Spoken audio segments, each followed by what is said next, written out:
ziyakhala eThekwini. Mangithi ziyakhala kangisho ukuthi senza into embi. Asifuni ukuthi ijwayeleke lento yokuthuka komuntu omnyama, ngoba uma ngase simyeke uHelen Zille athuka abantu ngezinja, especially bakwaZulu Natal, athi abantu bakwaZulu Natal ngeke abavumele bayobusa iPhalamende, iMK neEFF.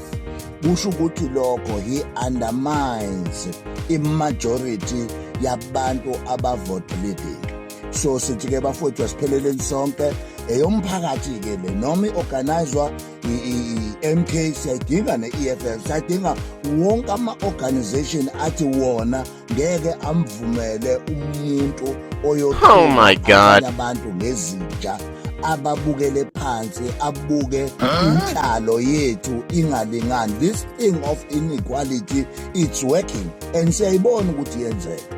Ngani nangayo lento ukuthi abantu abafuni ukuthi bakhuphule isithunzi sethu, abafuni ukubambisana abantu babuyisa umhlaba, ngoba the more singenawo umhlaba the more singenaso isithunzi. Lokho nje engithi angikusho ma-comrade, sonke asishare le video ukuthi siyadingeka mhla ka-12 Friday ngo-10 eKing Dinuzulu Park. Laphayana siyobe sisuka khona ngo-10 sifike eCity Hall ngo-12, bese-ke sikhipha i-memorandum kubantu abafanele.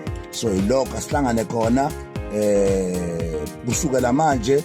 Ishare le video, uphinde futhi umobilize abantu abazoza, uphinde futhi uthi make sure ukuthi nawe uza neplacard yakhe ebhalwe wena eshoyo ukuthi how do you feel ngokubizwa ngenja in your own country.